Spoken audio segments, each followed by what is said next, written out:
Hi everyone, I'm Maria. I'm a second year history and politics student here at St. Anne's, and I'm here today to talk to you a little bit about one of the topics I've been learning recently. It's part of my international security and conflict module. The good thing about the history and politics degree is that it's really flexible, so you can kind of pick and choose what you're interested in. Personally, I've always been very interested in the role of the United Nations, especially in terms of regional security, so that's one of the topics I've been researching. Basically, for me, the most interesting perspective is the normative one, because generally we tend to focus, especially in international security, on hard power and sort of military and economic issues.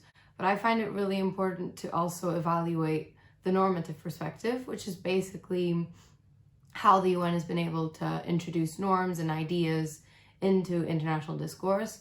In terms of regional security, this is quite tricky to evaluate because regional organizations play a really large role, and many times it's not necessarily in line with the United Nations. In terms of norms, I would say that overall, from the research that I've done, the UN has been very successful in implementing them and in introducing concepts like human rights, right to self-determination, responsibility to protect, among many others. And generally, regional organizations use these as a way to further their own causes. If we look at the more practical side of things, it's a bit hard to evaluate how far the United Nations has been successful in preventing regional conflicts. Essentially, if we're trying to evaluate something on the basis of prevention, then you're not really going to see anything, because if the UN has been successful, then no conflict is going to occur. But how do you really know it's been successful?